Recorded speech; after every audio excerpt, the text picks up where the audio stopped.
Before you go one word further, I must tell you this plainly.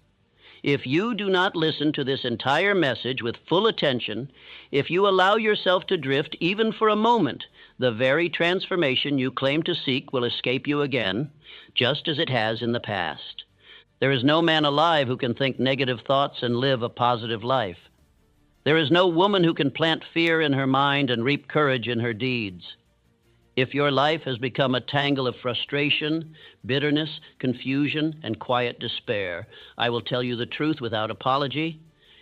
It is not because of your circumstances. It is because of your thoughts. Now listen closely, because if you do, and if you obey what you are about to hear, you will never again be the same. You will learn why some men live in mansions and yet curse every morning, while others rise from ash and ruin with a spirit so strong they build empires out of dust. You will see why the strongest among us are not those with money or comfort, but those who have mastered the inner kingdom of their own thought. You will be shown that you were not made to fail. You were designed by infinite intelligence to think, to choose, to build, and to rise. That means if you are suffering, it is not your destiny. It is your disobedience to that design. And that disobedience ends now. In this speech, you will learn that every single thought you dwell on attracts its brothers. Negative thoughts breed more negativity, just as positive ones multiply with power. That your speech is not harmless. It is the seed of your reality. You will be taught how to command your life with your words, that your conditions have no meaning. You assign it. You will become the kind of person who turns crisis into purpose, that the real poison is complaint, the real prison is indecision, and the real cure is a burning, definite chief aim. You will be shown how to catch every weak thought, reject it like an invader, and replace it with a command of power. And above all, you will be made to understand this eternal truth. Repetition is power. Repetition is identity. Repetition is law. But if you treat this message like the others, if you nod your head but do not write your affirmations, if you agree in spirit but refuse to act in the flesh, then mark my words, you will return to the same negative patterns that brought you to the edge of surrender. You are not here to be entertained. You are here to be rebuilt. And that rebuilding begins now. You will either finish this speech and rise a new man, or you will stop halfway and remain as you were, defeated by your own mind. So I ask you plainly, will you rise or will you drift? Let us begin. Part 1, the two experts, one rich and bitter, one poor and victorious. Let me tell you something the world refuses to admit. There are two kinds of experts in life. One is the man who has gained the outward signs of success, money, houses, reputation, and yet curses life with every breath. The other is the man who has been stripped of possessions, battered by life, yet walks with certainty, speaks with power, and builds again from nothing. You must decide which one you will be.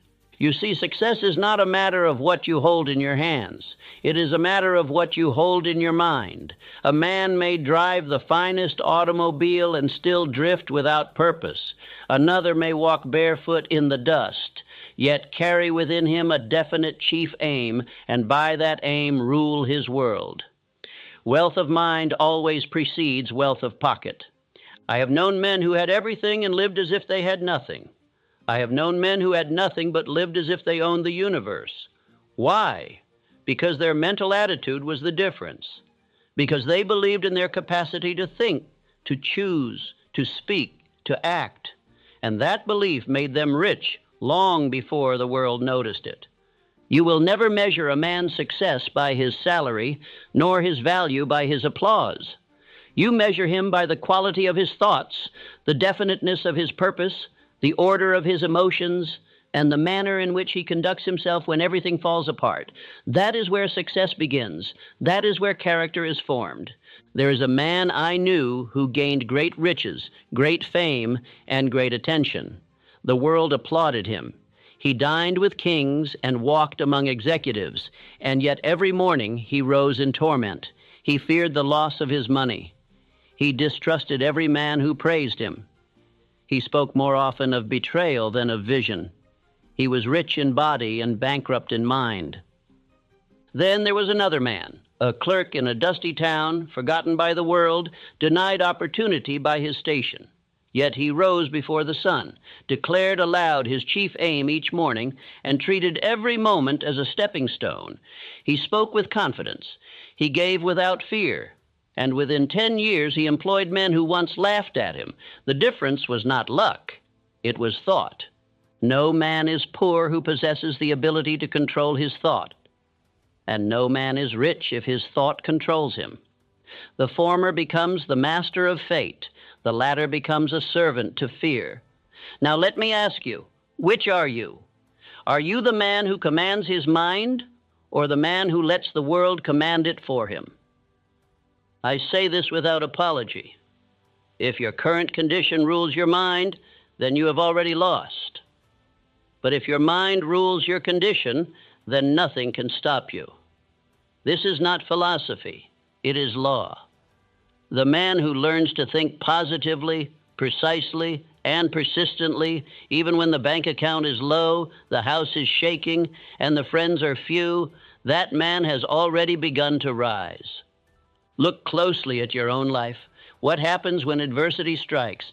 Do you curse, collapse, or cry out in blame?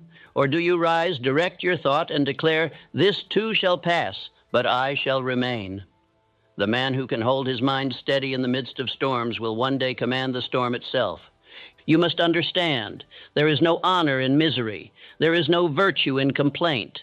There is no nobility in living as a slave to your emotion. The bitter man wants sympathy. The victorious man wants power. You cannot be both. Now let me give you the law. Thought is the root of all riches.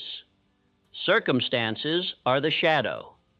The man who chases the shadow never finds the root, but the man who cultivates right thinking in silence will one day enjoy its fruits in public. I say this as a warning to every man who has grown comfortable in his complaints. Your misery is not your master, it is your excuse, and if you do not burn it, it will bury you. There is a reason I speak with such intensity. It is because I have seen men on the edge of surrender, broken, tired, hopeless, who chose to speak power instead of pity, and in that moment, something eternal took root. Their condition did not change overnight, but their identity did, and that identity began to build a new world around them. Do not wait for change to think rightly. Think rightly and change will come. Most men wait for their income to rise before they lift their spirits. But the man of faith lifts his spirit and then commands his income. He becomes what he decides to become, first in mind, then in deed. The bitter man may inherit money, but he will always lose it. The positive man may inherit trouble, but he will always conquer it. Why? Because he obeys the law. The law that says, I become what I think about, backed by faith, persistence, and definiteness of purpose. I challenge you today, this very hour, to inspect your thought. Who sits on the throne of your mind? Is it the world's opinion? Is it your failures? Or is it your purpose, your belief, your faith in infinite intelligence? Do not let the man of riches and sorrow fool you into imitation. Let the man of hardship and hope awaken something higher in you. For he has learned what matters most, that no condition can defeat the man who refuses to be defeated in thought. Speak it now, not as a wish, but as a decision. No condition can defeat me. No storm can shake me. No voice of fear may enter unless I permit it. I will think only what builds me. I will repeat only what strengthens me. I am not a product of conditions. I am a creator of them. You may be clothed in poverty, but crowned in power.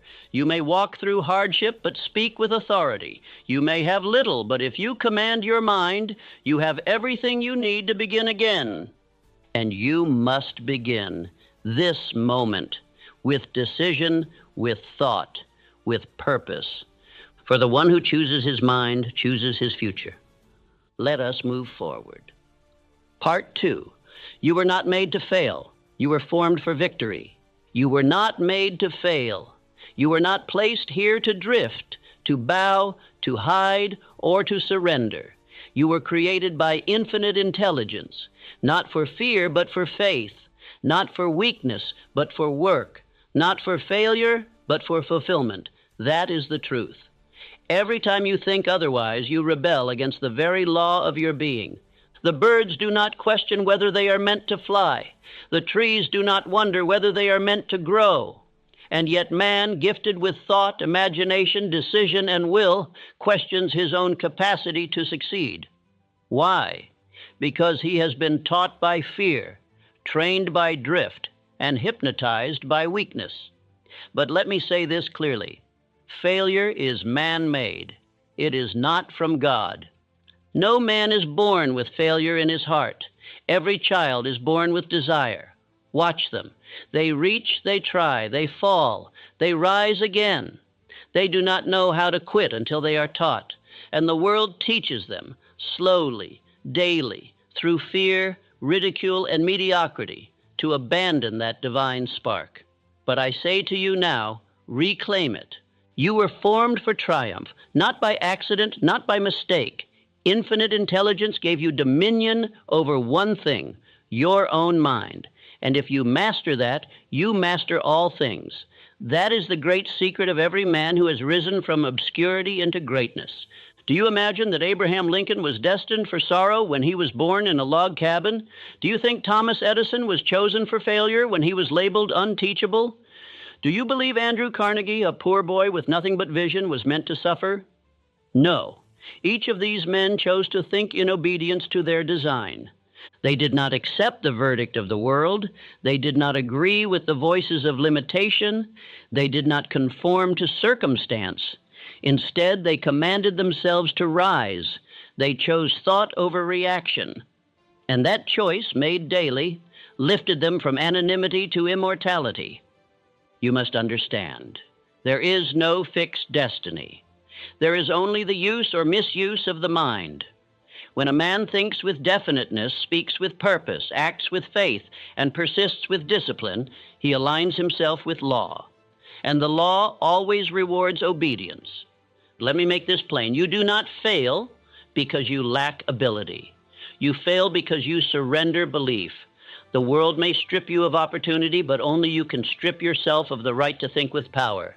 And the moment you reclaim that right, you begin again, not as a victim, but as a builder. I have met many men who claimed to be broken, but when I asked them what they truly believed about themselves, they said, "I am not enough. I am too late. I am too far gone."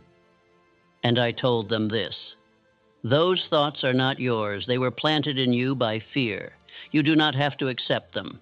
You can replace them, and those who did rose. Do not confuse pain with purpose. Do not confuse delay with denial. Do not confuse the opinion of man with the plan of infinite intelligence. You are here now, breathing, thinking, listening, deciding. That alone proves you are still in possession of power. Your body may be weary. Your finances may be thin. Your relationships may be strained. But if your mind is still yours, then you have not yet been defeated. For as long as you can think clearly, you can choose victory. And the man who chooses it, without needing to see it, becomes the man who finally sees it. Let us return to law. The Creator gave you 6 gifts: imagination, reason, will, perception, memory, and intuition. Why would he give you these if you were meant to fail? Why give you the tools of a king if you were born to beg? It would be a contradiction of nature, and nature does not contradict itself. Failure is not your nature. It is your training. It is your habit. It is the result of thinking thoughts that do not belong to a man formed for victory. Thoughts of doubt, complaint, comparison, and fear are foreign to your spirit, and when you entertain them, you weaken the signal of your soul. But thoughts of faith, decision, purpose, and gratitude, these are native to your nature. They awaken your power. They align you with the unseen forces of success. They open doors that fear has shut. They call opportunities out of the unknown. I will say it again. You were not made to fail. You were made to rise. You were made to think. You were made to build. and the only thing standing between you and that future is whether or not you will choose to believe it enough to act upon it. You have heard me speak of the definite chief aim. That is your blueprint. That is the anchor of your mind. That is how you return to your design. If you do not yet have one, create it today. Not tomorrow, not next month, today. Write it, speak it, repeat it, plant it so deep in your spirit that nothing can pull it out. Because when you have a chief aim, you stop floating. You stop doubting. You stop wondering what you are here for. You begin to walk in straight lines. You begin to speak like a man who is obeying orders, not from men, but from God. There is nothing more dangerous than a man who believes he was born to lose. He spreads that poison wherever he goes. He contaminates the minds of the young. He drifts through life cursing the very gifts he was too lazy to unwrap. Do not become that man. And if you already are, leave him behind today. He is not your true self. He is a mask stitched together by fear, worn by habit, and mistaken for identity. But masks can be removed. Habits can be broken, and new thoughts can be chosen. Speak this with me now. Not with your lips alone, but with your decision. I was not born for fear. I was not born for retreat. I was born for faith, for vision, for victory. I was formed by intelligence, and I will obey that design. I choose to believe. I choose to act. I choose to rise. You have been lied to by circumstance. You have been whispered to by doubt. You have been visited by discouragement. But today you rise with the truth. You were not made to fail. You were formed for triumph. And every step you take in obedience to that truth will bring you closer to the man you were meant to be. Let us move forward. Part 3. Every thought attracts its relatives. Choose your family carefully. A single thought never travels alone. It brings its companions. A word of fear never stands still. It calls its cousins of doubt, delay, hesitation, and despair. A single complaint opens the gates for bitterness, blame, envy, and apathy. And once they are in, they begin to build. They make a home in your mind, and they do not leave unless they are cast out by force. This is law. Just as a magnet attracts iron, the mind attracts its own kind. If you allow one lazy thought to linger, you have just invited weakness. If you permit one fearful sentence to be spoken aloud, you have given permission for others to enter. Thought is not passive. It is magnetic. And the strongest one, positive or negative, becomes the center of your mental gravity. Do you understand what this means? It means that you are never entertaining a harmless thought. Every thought, however small, is shaping your mental environment. It is either inviting power or permitting poison. It is either calling friends of strength or welcoming the enemies of progress. There is no neutrality in thought. This is why you must become a gatekeeper. You must guard your mental estate like a fortress. No general allows spies into his ranks. No king invites traitors into his court. Why then do you allow complaint, sarcasm, self-pity, and fear to walk freely in your mind as if they belong? Let me make this plain.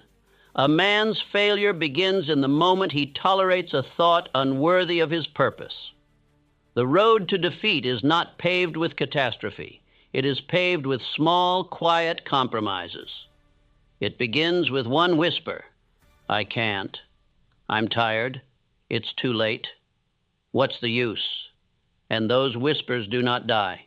They multiply, they gather, and soon they take command. But the same law works for power. If you speak faith once, it calls forth confidence. If you speak gratitude, it calls forth opportunity. If you speak purpose, it attracts ideas. If you speak your chief aim aloud each day, you summon plans, allies, and invisible assistance. Every positive thought sincerely held becomes the father of action, and every action becomes a builder of identity. You may think you are too weak to believe strongly, but belief does not begin in strength. Belief begins in repetition. Speak the same truth again and again, and your subconscious will begin to accept it as law. And once the subconscious believes, it will begin to attract everything needed to prove it true. Let me give you a picture. Imagine you are planting a seed in your garden. That seed is your thought. You can choose what kind of seed to plant, faith or fear. Now understand this. The soil does not care. The soil will grow whatever you place in it. Your subconscious mind is like that soil. If you plant complaint, it will grow it. If you plant purpose, it will grow that too. But the choice is yours. Now let us turn to your daily habits. How many thoughts go unchecked? How many small sentences pass through your lips each day without your approval? This always happens to me. I'll never be good at this. Life is just unfair. Each of those is a seed. Each of them brings relatives, and together they become your reality. I challenge you. Begin counting your thoughts as you would count your coins. Do not spend them carelessly. Speak no sentence that you would not be willing to see made flesh in your life. For every sentence is a request. Every word is a builder. Every thought is a magnet. You may ask, how can I stop these thoughts? They come uninvited. And I say to you, you cannot always control the first thought, but you are always responsible for the second. The first may knock, but it only enters if you let it speak. And if you let it speak, it will build. So interrupt it, deny it, replace it.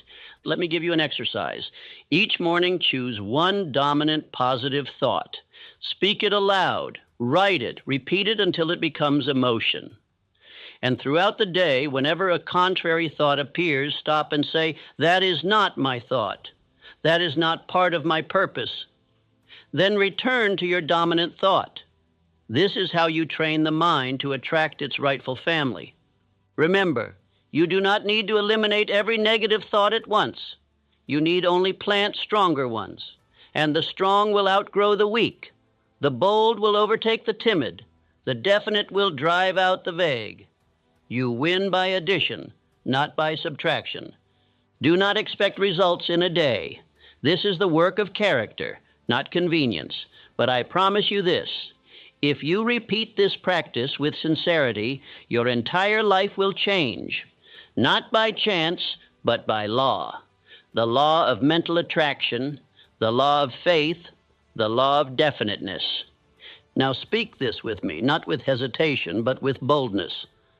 I do not think by accident. I think by decision. I plant only what I want to grow. I attract only what builds. I reject every mental visitor who does not serve my chief aim. I choose my thoughts the way a king chooses his counsel. I permit only power to enter. Understand this. The quality of your life is the average of your dominant thoughts. You cannot escape this truth. The man who thinks small, drifts small, speaks small, will live small. The man who thinks high, who repeats faith, who plants clarity, he will live in harmony with the law that rewards obedience. So I leave you with this warning and this promise. What you think repeatedly, you become permanently. And every single thought brings its brothers. Choose your mental family carefully. Let us move forward. Part 4. Every situation is a fork in the road. Every man walks through life with the same truth set before him. No event has any meaning except the meaning he assigns to it. One man faces hardship and curses the heavens. Another faces the same trial and says, "This too shall lift me higher." The difference is not in fate. It is in interpretation. This is the law that separates the drifter from the builder. There is no such thing as a final defeat. There is only a temporary testing ground, a moment in which you are offered two roads. The first road is complaint, retreat, bitterness, and blame. It leads to more confusion. The second is acceptance, clarity, decision, and determination. It leads to power, and you choose which road to take in every moment. Most men believe they are shaped by circumstance. That is false. Men are shaped by their mental response to circumstance. One man loses his job and loses his mind. Another loses the same job and says, "Now I am free to build what I was born for." One sinks. The other rises. Why? Because one obeys fear, the other obeys purpose. Let me give you the law. Circumstance has no power. It is the thought you attach to it that grants it strength. Every experience in your life is an empty shell until your thinking breathes meaning into it. And you alone hold the authority to say, this event shall build me, or this event shall break me, and whichever you choose will become true. Do not forget this. It is one of the most dangerous forms of drift to assume that events are the cause of your sorrow. That is a lie. It is your mind's verdict that makes it so. You are the judge. You are the interpreter. You are the one assigning value. And if you assign weakness, you will inherit weakness. If you assign strength, you will inherit strength. Let me tell you what happens when you begin to think accurately. You stop reacting to life and you begin creating through it. You see doors where others see walls. You find lessons where others find losses. You become a master of meaning. And when you become the master of meaning, you become the master of momentum. Let me offer an image. Life hands you bricks, some smooth, some jagged. Most men curse the bricks and throw them away. But the wise man stacks them, builds with them, uses every one, even the broken, to erect the structure of his success. Because he does not see bricks, he sees opportunity. One of the great secrets of every victorious man is this. He decides what a thing means before the world can tell him what to think. He does not wait for public opinion. He does not consult emotion. He speaks first. This is good for me. This is working for my good. This will reveal my strength. And because he says it and believes it and acts on it, the world obeys him. Understand, life is not happening to you. It is responding through you. Every single moment is waiting for your mental verdict. Will you assign fear or faith? Will you assign power or paralysis? Will you say, I am ruined or I am refined? Let me give you an example. A man is betrayed by one he trusted. He has two choices. First, to say, people cannot be trusted and life is cruel. That choice makes him bitter, suspicious, and small. Second, to say, this has taught me to choose my circle with greater wisdom. I will rise with discernment. That choice makes him wise, focused, and strong. Another example, a man fails in business. First response, I'm not cut out for this. He quits, loses identity, becomes a shell of what he could have been. Second response, this is not a failure, this is feedback. Now I know what not to do, I begin again, wiser. That man becomes a success, not in spite of the fall, but because of it. And now I ask you, what in your life have you been calling tragedy when it is really training? What setback have you labeled as sabotage when it is really shaping? What pain have you cursed when it was sent to cut away your weakness? You must begin seeing differently. You must become a thinker, not a reactor. You must become the man who says, I assign meaning here, not my fears, not the crowd, not the news, not my past. I alone determine what this moment shall become. Speak this now. Make it law in your spirit. No event decides my future. I decide. I assign power. I give name. I choose what this moment becomes. I will not be a servant to condition. I will be a master of interpretation. You must believe this with your whole being, because if you don't, then every storm will carry you off. Every opinion will twist your direction. Every delay will rob you of belief. But once you fix your thought, once you decide in advance that everything is building you, then no force on earth can stop you.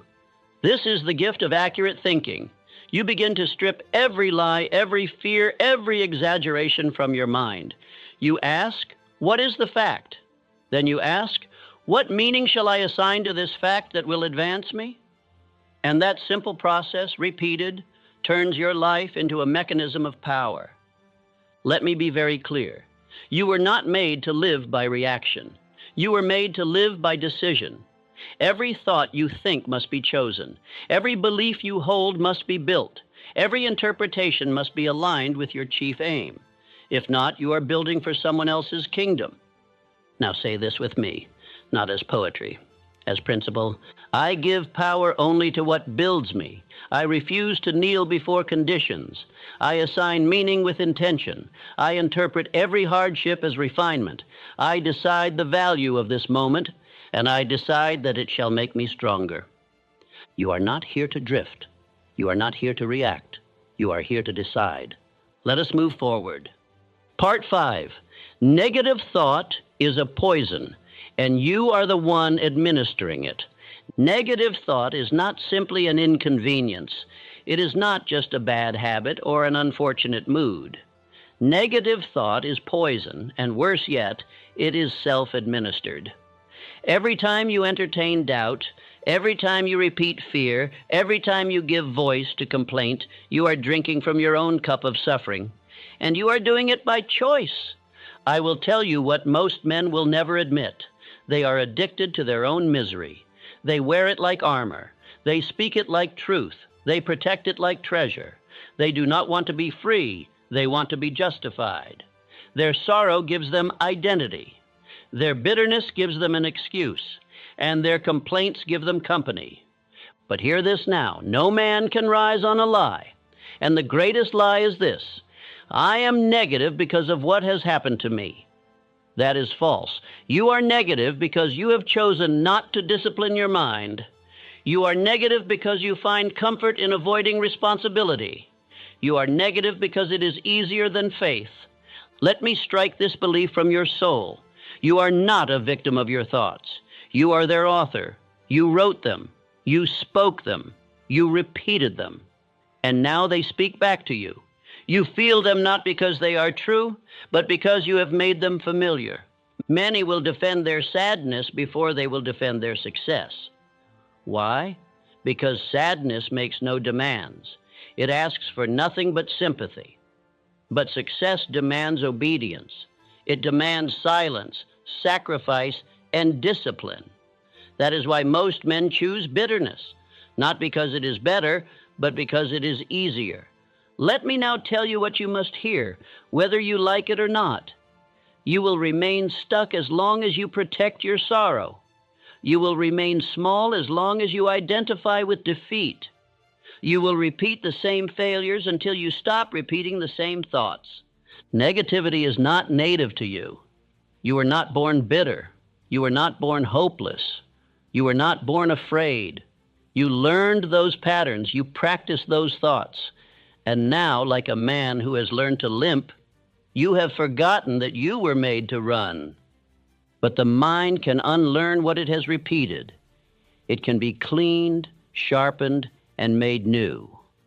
But you must burn the false identity. You must destroy every sentence that begins with "I can't." You must abandon every statement that makes weakness look like wisdom. Hear this now. There is no honor in despair. There is no nobility in complaint. There is no virtue in self-pity. You do not inspire anyone by playing small. You do not uplift others by sinking. You do not prove anything by repeating your wounds. You must become ruthless with your thoughts. You must throw out every phrase that poisons your future. You must say aloud, "That is not mine. That is not who I am. That thought is an intruder. It does not belong in the mind of a builder." This is not easy, but it is necessary, because if you do not destroy those thoughts, they will destroy you, and not with a loud explosion, but with slow decay, one excuse at a time, one sigh at a time, one day at a time, until you no longer remember what power feels like. Now ask yourself this: have I grown fond of my misery? Has it become my identity? If so, cast it off. Do not reason with it. Do not explain it. Do not entertain it. Destroy it. Replace it with the statement of the builder: I will, I can, I am. I say again, you cannot think like a victim and live like a victor. You cannot entertain defeat and walk in power. You cannot speak darkness and expect light. The law will not bend for you. You must bend to it. I speak to you now with urgency, because I know what happens when a man listens to sorrow more than truth. He withers. He fades. He becomes a shadow of the fire he was born to carry. But I also know what happens when a man rises and says, "No more." He becomes a force, and that force reshapes his destiny. Speak this now, not as a whisper, but as a declaration of war. I reject the identity of sorrow. I am not complaint. I am command. I do not speak as a victim. I speak as a builder. My thoughts are chosen with intention. My life is shaped by law, and I obey the law of power. That is your new identity. You no longer serve your weakness. You no longer feed your fears. You no longer honor the thoughts that dishonor your purpose. You were born to build. And no builder can carry poison in his pocket and expect to finish the temple. Cast it out. Burn it. Replace it with the words of strength, and repeat those words until they become flesh. You are not your past. You are not your mistakes. You are not your pain. You are what you choose to become in thought. And the man who chooses power, no matter how late, will find that life still obeys him. Let us move forward. Part 6, the silent law, you reap what you speak. Words are not harmless, they are builders, they are architects. They are the invisible instructions that shape the visible world. Every word you speak, whether in power or weakness, becomes an order you issue to the subconscious mind, and the subconscious obeys, not with judgment, not with debate, but with precision. You may not realize it, but you are praying every day. Every sentence is a prayer. A complaint is a prayer for more difficulty. A fearful statement is a request for more doubt. A sarcastic remark is a seed of cynicism. And the law of autosuggestion hears it all. What you speak consistently, you program into the blueprint of your identity. Let me give you the law plainly. The subconscious mind does not distinguish between a joke and a command. It only hears what you say repeatedly, and it begins to build your character, your behavior, and your habits from the substance of your words. This is not philosophy. This is spiritual mechanics. I have seen men build their own prisons with their tongue. I have watched them speak weakness day after day, and then act surprised when weakness shows up at their door. They say, "I knew this would happen." Of course they did. They called it forth with their own voice. You must understand this. Speech is the bridge between thought and reality. When you speak, you confirm what you believe. And when you confirm it often enough, the subconscious believes it too. Once the subconscious accepts it, it begins to shape your actions, your perceptions, and your destiny. This is why I teach the daily repetition of affirmations, not for entertainment, but for mastery. Edison used this law. He declared the possibility of the electric light long before it existed. Carnegie used this law. He repeated his belief in men, in discipline, in wealth, until the world believed it with him. And I myself obeyed this law when I declared the truths that became think and grow rich. You must become the high priest of your own mind. You must speak only what you wish to receive. You must speak only what you intend to build. Every sentence must serve your chief aim, or it must be discarded as noise. Do not speak idly. Do not speak habitually. Speak deliberately. Now let me warn you, most men do not guard their words. They speak from feeling, not from decision. They say, "I'm tired. I'm broke. I can't win. Nothing ever works for me." And then they ask why they remain in the same place. The answer is simple. They are living in the house built by their own voice. If you want to rise, you must speak like a man who expects to rise. You must declare the result before it appears. You must say, "I am focused. I am strong. I am a builder. I am guided. I am persistent. I am wealthy in mind and soon in form." Not because it is easy, but because it is law. Let me make it clear. Words are not positive because they sound nice. They are positive when they align with purpose, decision, and belief. And when they are repeated with emotion, they become instructions for the subconscious. When spoken consistently, they begin to form your identity. And when identity changes, results change. Now I must ask you, what words do you repeat daily? Are they words of power or words of pity?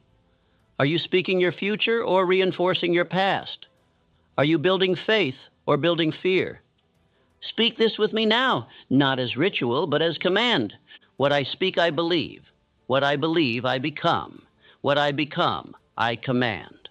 My words are builders. My voice is power. I do not speak weakness. I do not speak limitation. I speak only what serves my aim. From this moment forward, you must make your speech sacred. You must treat your words as law. You must never again say what you do not wish to become. If you would not build it, do not speak it. If you would not live it, do not voice it. When you catch yourself saying something that does not align with your purpose, stop and replace it. Say aloud, "That is not my truth. I speak only what builds. I speak only what serves." And do this repeatedly until your tongue becomes an instrument of design, not of destruction. Let me offer you a daily practice. Each morning before you begin your work, declare 3 statements of power. They must be personal, purposeful, and positive. For example, I direct my mind with purpose today. I am aligned with infinite intelligence. I build success through thought, speech, and action. Repeat these until they live in your body, until they shape your tone, your posture, your decisions, until you walk as a man possessed by purpose. You may think this is foolish. That's fine. But I have seen more success built from bold speech than from cautious silence. I have seen more men rise by commanding their subconscious than by waiting for permission from others. You may doubt this law, but this law does not doubt you. It will shape your life, whether you know it or not. So decide now, will you speak power or will you speak poison? Will you speak fear or will you speak faith? Will your words be the keys to your freedom or the chains of your failure? Because one thing is certain, you will reap what you speak. Let us move forward. Part 7, the exercise, catch, and command. Every negative thought. Now that you understand the law, that your thoughts become things, that your words shape reality, and that your mental attitude is your only real master, you must be given a tool, a practical tool, not a theory, not an idea, but a discipline, an exercise, a method to cleanse the mind and train it to obey you. It is simple, it is powerful, and if done daily, it will begin to transform your life from the inside out. But if ignored, no amount of reading, wishing, or praying will deliver you from drift. This exercise is the key to building a new identity. I call it the 4-step command method. Catch, reject, replace, repeat. Let me now speak each step clearly. You must hear it, understand it, and begin it today. Step 1, catch. The first step is awareness.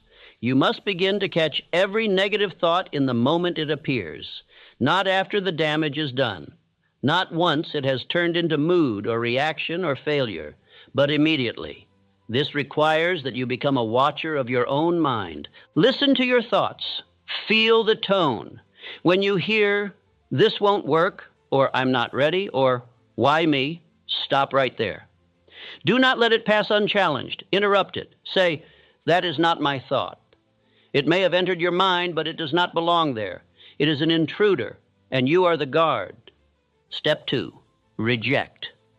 Once the thought has been caught, you must reject it. Not passively, not silently, but with voice and authority. Say out loud if you are able, "I reject that thought. That is not part of who I am. That thought does not serve my definite chief aim." Speak it with power. You are not having a conversation. You are issuing a command. You are driving out weakness. You are stripping the old identity. You are refusing entry to fear, to doubt, to complaint, to envy. This is the work of self-mastery. Step 3, replace. Now the space must be filled. If you do not replace the thought, the old one will return. You cannot leave the garden empty. You must plant a better seed. Speak a thought of power, faith, or clarity, something aligned with your aim. If you caught the thought, "I can't do this," you replace it with, "I am prepared. I was born for this." If the thought was, "Nothing ever works," you say, "Everything I need is on its way. I succeed through persistence." You speak it aloud. You speak it with energy. You speak it until your body begins to shift, until your tone carries certainty, until you believe it. even if only 1% more than the fear. Step 4, repeat. And now you repeat it. That is the final law. One rejection is not enough. You must rehearse the truth. Repetition is power. Repetition builds belief. Repetition is the bridge between what you desire and who you become. Do not just say it once and walk away. Say it again and again and again. Let it burn into your subconscious like fire into wood. Let it echo in your mind so often that it becomes your new default.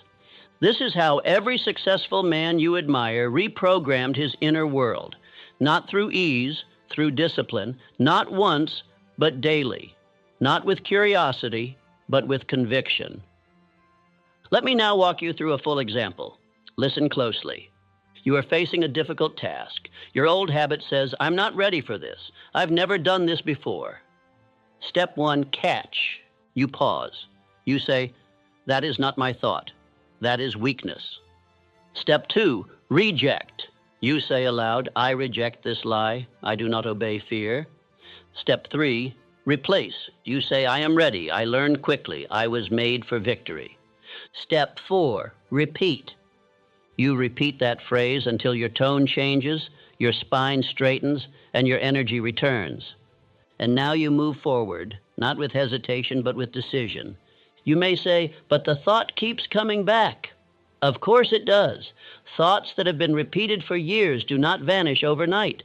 They must be replaced through deliberate training. The same way you would train a wild horse to obey the reins, you must train your mind to obey you.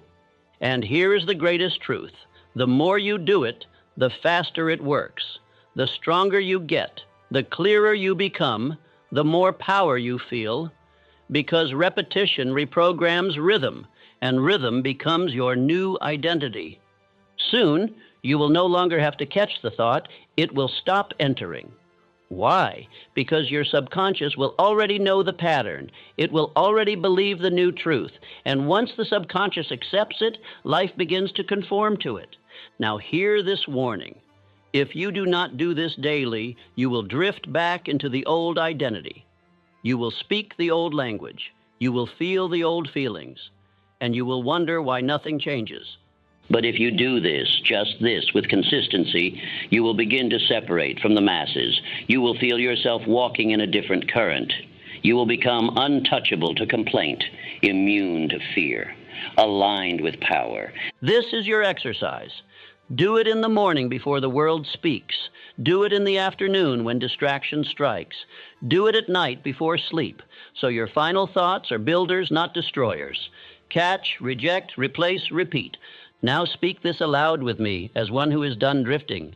I see the lie. I command the truth. I reject fear. I speak faith. I build thought. I build life.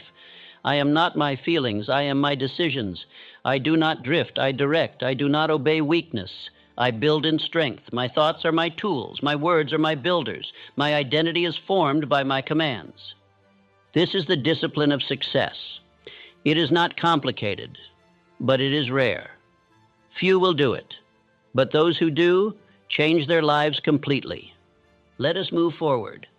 Part 8, repetition is power. Speak until the new you is built. You have now come to the threshold, the place where knowledge must become ritual, and ritual must become identity. You've learned the laws, you've seen the traps, you've heard the voice of weakness and the voice of strength. But only one thing determines which of them will rule your life: what you repeat. Everything you are today, your attitude, your confidence, your habits, your results, is the product of repeated thought. Not once, not occasionally, but daily, hourly, moment by moment. You have either been repeating defeat or repeating dominion. And the world, being neutral, reflects back whatever you have most consistently told it to reflect. Repetition is the great builder of character. It is the tool of infinite intelligence. It is the law behind all growth, all rhythm, all power. And those who understand it, those who use it with intention, become unstoppable. Because they no longer ask, "How do I feel today?" They ask, "What must I repeat today?" You do not rise by trying to remember what is true. You rise by saying it until it becomes flesh. until it is no longer a statement you recite, but a conviction you carry, until it becomes impossible for your mind to think otherwise. This is the law of cosmic habit force, the law that governs all mental rhythm, the law that says what you repeat with emotion becomes fixed. What becomes fixed becomes your identity, and your identity dictates your results. You do not need to fight your old self. You only need to replace him, and the tool of replacement is repetition. The same thought, spoken aloud, charged with belief, anchored to your chief aim, repeated again and again until it carves a new groove in the mind. And I tell you, once the new groove is carved, the old self has no power. He dies, not in one blow, but in 1,000 ignored temptations. He disappears, not by war, but by disuse, and a new self begins to emerge. Let me speak clearly to the part of you that doubts. You will not become powerful by watching a speech. You will not become bold by listening once. You will become bold by declaring, affirming, reciting, repeating, day after day after day, until the old voice is drowned beneath the sound of the new one. The world will still whisper to you. The fear will try to return. The weakness will try to disguise itself as reason. But the man who is rooted in repetition does not fall back, because the truth has been spoken so many times it becomes instinct.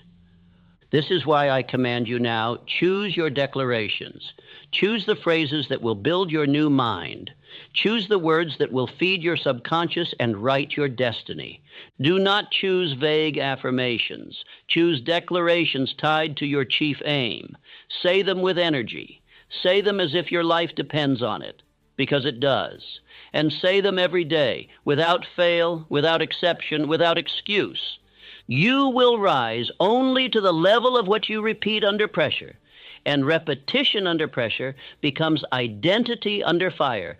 That is the mark of a builder. That is how you speak yourself into power. Let me now give you a formula, a final ritual to anchor in the law. The daily ritual of repetition. Morning. Before you speak to the world, speak to your subconscious. Look in the mirror. Speak your chief aim aloud. Recite your identity affirmations. Command the direction of your day. Make the first voice you hear the voice of power. Midday, when the noise of life begins to distract, stop. Go silent. Repeat a short declaration of certainty. Reset your mind to purpose. This is not weakness. This is discipline. This is how the builder keeps his thoughts aligned. Evening. Before you sleep, speak again. Recite your declaration. Review your victories. Repeat who you are becoming. Your final thoughts will echo through the night and build your belief while you rest. You are not here to dabble in success. You are here to condition your soul to obey law, to speak yourself into a new state of being, to burn the old mind and build the new through conscious, unrelenting repetition. Do not worry about the voice that says, "This is foolish." That is the voice of the man you used to be. Let him speak once, then silence him with your next declaration, and another, until he fades. Do not ask, "When will this work?" That is not your business. Your business is to repeat the law. The law will work when you have obeyed it enough. The law never fails. But most men fail to keep speaking long enough for the law to fulfill. Now I give you the final words, not for performance, not for feeling, but for practice. Say them daily. Say them until you believe them. Say them until you act from them. Say them until they are no longer affirmations, but your very nature. Final declaration, spoken aloud slowly, daily. This day I begin again, and I burn the old mind. I speak the new. I repeat until belief. I believe until action. I act until victory. My thoughts are mine. My words are law. My identity is chosen, and I was formed to rise.